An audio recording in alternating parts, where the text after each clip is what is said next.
Hello, everyone. My name is Mr. Aurelius here at the Startech Podcast in Khaleej times. Before we start the introduction, I just want to share to all the people out there, happy Friday. Right now, we have a very special guest who's going to introduce us to his program called School Hack, which will facilitate academics, education, learning, and more in the future to all the young learners out there. Once again, my name is Mr. Aurelius at the Startech Podcast, and our special guest goes by the name of Mohammad Khalid. Let's begin.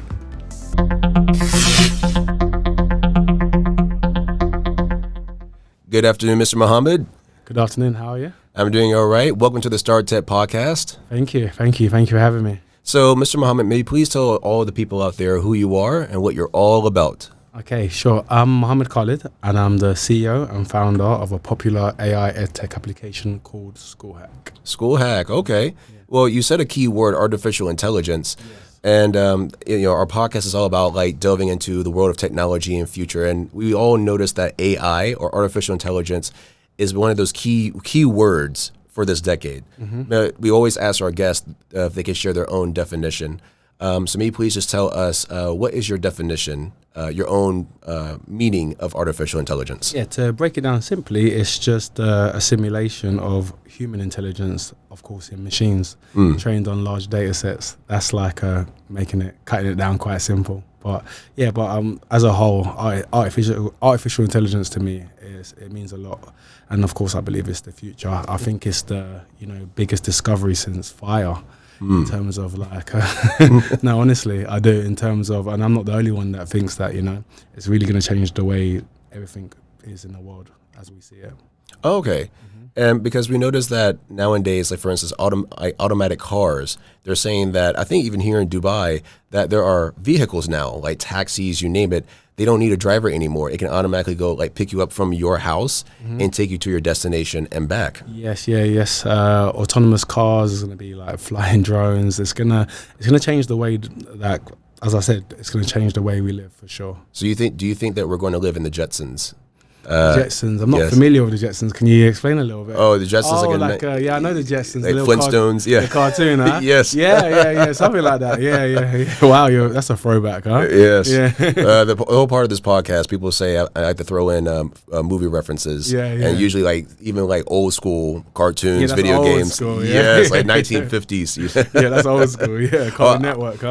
I'll use a better one. Star Wars. Do you think the world will be Star Wars? Robots, drones, automatic, machines, devices. Yeah. Maybe not the lightsaber and the Force, but everything else. The lightsaber's a bit too far, but absolutely. No, we're definitely heading there, and it's definitely on an exponential growth right now. It's the next 10 years is going to make a huge difference for sure. Yeah. Oh, okay. For me, and we should be excited about it. Not scared about it. A lot of people are scared about it, but we should definitely be excited about it because it's going to change civilization for the better, I believe. As long as it's, of course, in the right hands and used sensibly and monitored, then I think, it's a plus for humans. Because if you actually watch Hollywood movies like back in the 80s or 2000s, you did have movies and films that showed the future and not really in a positive light. Like, for instance, the movie I, Robot with Will Smith. Yes. Or, for instance, we all know Terminator. Yes. We all know The Matrix with Morpheus and Neo. And yes, but hopefully this decade we'll start seeing the positive side of technology and how far it can go. Absolutely. Like, there's a movie called Tron, and I thought, oh, wow, that could be a reality. Like, you can actually delve into a video game. Oh yeah, yes. No, absolutely. Yeah, that's definitely going to happen for sure. No, absolutely. It is. It has been painted in a negative light, but I think there's a lot of positive within it, and that's not just saying because, of course, of my company. Right. I believe it's a help. We have tons of emails every day from students worldwide saying how much we've helped them and making their life a little bit easier. Yes. So I think as a plus, as I said, as long as it's monitored and used correctly and the right laws are in place, then of course we should be fine. Yeah. Okay. In my opinion. Yeah. All right, fair enough. And you said that your brand is called School Hack. Yes. Now, the quotation word hack. Now, usually hack means not seen in a positive way. Like when people think the word hack, it's like, oh, someone's actually hacking into my computer system or going to my private banking files and stuff like that. Yes. But you turn the word hack into a positive Well, yeah. So that's actually very clever. So may you explain, why did you use the term hack Yeah, well, for your brand? Actually, like I didn't really turn the word hack into a positive as with our target audience, and I try to always keep up to date with the trends. It's like hack has actually come into a new light. It's not what we used to think it was, like someone sitting in the dark trying to hack your computer. No, it's like you have life hacks, you have gym hacks, food hacks, so on and so forth. It goes on and on. It's actually become a word to, like, when you're making something easier. Like it's just a trendy, especially amongst Gen Z. Yeah, like if you do, like, I don't know, 20 press ups and a few pull ups, it's like a gym hack. You no need to go to the gym. So when we say hack, that's what we mean. And with our target audience, that's what we're trying to do. Okay. And where did the idea come from? The idea come from the name, or just the idea as a whole? As a whole. Okay, well, yeah, like, of course, I've been in tech for a while. I've been in tech for, like, the last 5 years. Well, blockchain technology for over 10 years. But, in terms of, like building apps, creating software, I've been in this game for, like, 5 years. So I was very familiar with artificial intelligence and, of course, large language models. But when ChatGPT come out, I've never seen something to this magnitude. I was familiar with other models such as Da Vinci, which is basically like a one answer, one text back, and it's not very conversational. So when GPT come out, just like everyone else, I was rather amazed. And the first thing what I do when I see any emerging technology, I look for APIs. What can we build on this thing? So ChatGPT come out, and wanted to build something. And when because I'm half dyslexic, I can read well, but when it comes to regurgitating information in typing or writing, it's good luck to whoever's reading that. So I started using it genuinely for myself, and I just thought to myself, wow, if I had this in school, I could have articulated my thoughts a lot more easier. And with ease, I could have articulated my thoughts with ease. And I thought, why don't I build something for the person I am today about 10 years ago. Oh, okay. And that's when it come about. And then, of course, the name School Hack was, of course, it's school for students, and hack, I just explained hack. And it's a two-worded syllable, and it's popular amongst, like, Gen Z, our target audience, like, right. Two-worded syllables, they hit, like Facebook, TikTok, YouTube, Snapchat, School Hack. Right. It kind of just fits into the general, the fold. So I thought it was a cool, catchy name, and we just went with that, yeah. That actually rhymes, Snapchat, School Hack. Actually rhymed. All right. Yeah. So I just want to share that I'm also an educator. Yeah. I've been an educator for nearly a decade, especially to primary students or elementary. Nice. Like basically grades 2 to 4.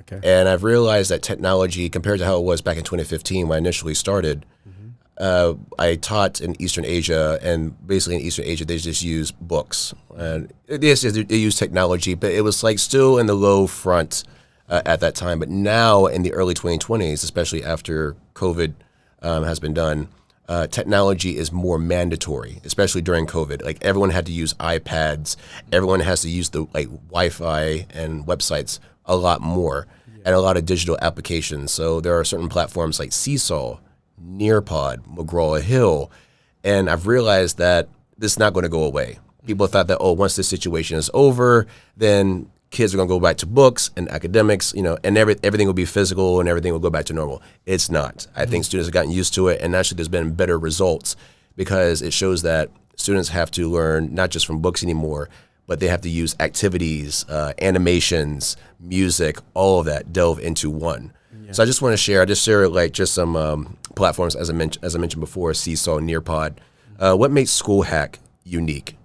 Good point. Yeah, definitely. Education has become a lot more digitalized, especially since COVID. I definitely agree with that. And I feel like it's a good thing. It's a good thing. As humans, we should want to move forward and embrace new technologies. And unfortunately, sometimes we need a little push, like a COVID, just to get us over the line. I wish it didn't come to that. Right. But Yeah, School Hack, of course, one thing that makes it different, of course, is powered by AI. Everything we do is powered by AI.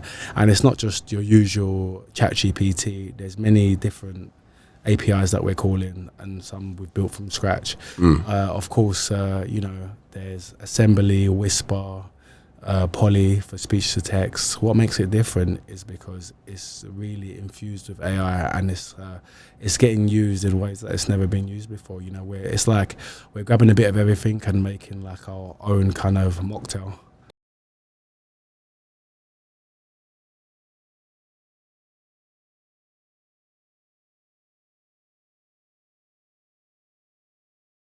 University students, like what age demographic will mostly be using School Hack? Well, it can start all the way from high school down to university, down to the very end of education. Yeah, Okay. Yeah. And of course, we have a B2B platform as well, which is branded SHP 2.0 for obvious reasons, because, yeah. And of course, we make cutting edge artificial intelligence tools, not only for students, but also for teachers as well, educators like yourself. Oh, thank you. Yeah. And also, is there anything else you want to share to the public out there? Like, why should people prepare for School Hack? Why should they prepare for School Hack? Yes. Yeah, good question. Well, they should prepare for AI as a whole, because like me and like many others, like we believe that artificial intelligence really is the future, and I feel like kids should get AI literate as soon as possible, because there's a big fear of AI is going to take over our jobs. That's if you let it, if you embrace the technology, learn how to use the technology, then it will not take over your job. It will just make what you do that much more efficient. I learned from James Bond. If you watch James Bond movies, I've learned that there's one wise advice you have to share, is that you have to use technology. Do not let technology use you. Absolutely. Yeah. Yes. Yeah. Absolutely. So, that's what I would say. Like, kids and students and parents should use School Hack. Because we are making waves in the scene, of course, and we're very transparent. We're easy to get hold of. Any questions? There's like many interviews of myself, my co-founders out there, right? And we want to do everything in a safe way, in the right way, and we do understand the potential dangers of artificial intelligence, and of course I believe we're one of the good guys. We're gonna try to do everything we are. we're gonna try to do everything in our power to mitigate that. And how can people get involved in School Hack? Like, how can people get involved? Involved in what sense? Like, what are the steps? Like, if they want to get involved in School Hack, what are the steps? What are the process? Okay, cool. If they want to get involved, well, of course, our B2C model is just download the app on the App Store, for sure. Like, you can download the app on the App Store. We have a web app available as well. And, of course, if you're an educator or your institution, you can just go catch us at www.shportal.ai. And, you can enroll your institution on our B2B model. And okay. Yeah. And also, my last question is this: the future of School Hack. Like, how far do you think School Hack is going to be? Like, what is like your end goal, that vision? When you had this idea, what's the vision that you have in the next 5 to 10 years? Yeah, well, of course, we want to make a big impact on education. We want to help a lot of students, of course. We want to make life that little bit easier. We want to be involved in the new age of education. And the overall vision of School Hack, we actually released something today called the School Hack Academy. We believe it's going to be the world's first virtual school built on top of the Apple Vision Pro. So, that's something quite cool. And, students, especially the ones who prefer homeschooling, can go and get their education from there, Well, that's actually, you just added another question, homeschooling. I was about to say, okay, guys, we're finished, but you just added a keyword, homeschooling. Yes. So you think that School Hack will inspire parents to let their children learn at school? Because I've noticed that homeschooling is slightly growing in different regions. Yes. You said that School Hack might facilitate that avenue. Yeah, of course. Well, we believe the early adopters of SHA, our virtual school, will be those who do prefer homeschooling, for sure. So it's very interactive. It's on the Vision Pro. which is not like, it's nothing to do with the metaverse. It's a complete different thing. It's a new age of technology, right? And like they can interact with their friends, and like the teachers have always got time for them. There's nice. They can always ask the teacher a question, and they will have his full attention. And it's going to be just like a total immersive experience for sure. And we believe the first people who will adopt to the first adopters to SHA, like a virtual school, will be those who are already homeschooled. But that doesn't mean, of course, we strongly believe in traditional education, and like we're all for it. Like we work closely with the institutions right here in Dubai and Abu Dhabi. So definitely, it's not a ploy to get everyone on the academy. It's just those who prefer homeschooling. It's just a nice alternative for them. Yeah. Well, you did say two key words: time and attention. Yes. That's something that I think a lot of, especially parents or young learners, like you said, I think you mentioned the high school students. Yeah. What they want the most is attention from the educator or the mentor or the teacher, yes. And time. Time is everything. Absolutely. Yes. Yeah, everyone learns differently. Right. Everyone learns differently. I think we can all agree on that, Some people are visuals, some people, spatial and audio. It's all different. So, we're just trying to, like use technology to unlock the way, discover the way people prefer their learning, and for once, let us adapt to them instead of adapting to us, And how can people contact you if they want to know more about School Hack? What's the best way to contact you or your colleagues? Well, you can contact me at mk@schoolhack.ai. That's my personal email address. And of course, I'm on LinkedIn, Mohammad Khalid. And Twitter. I've got a Twitter. Hardly use it, so I wouldn't say that. But that's Meets Khalid. But the best way is just an email, to be honest. All right. So, Mr. Mohammad, thank you so much for being a part of the Startech Podcast. Thank you. It's been a pleasure. It's been a nice conversation as well. Thank you. Cheers. You got a really cool voice, actually. I just realized that. I can see why you're hosting. Thank you. Mashallah. Well, everyone, I hope you guys enjoy the show. Once again, my name is Mr. Aurelius here at the Startech Podcast. Once again, all of you have now seen our guest, Mr. Mohammad. Remember, School Hack has garnered 1 million users within 3 to 4 months. So guys, please go ahead and check out School Hack. We are posted our episodes every single Friday. Happy Friday to you all. Cheers.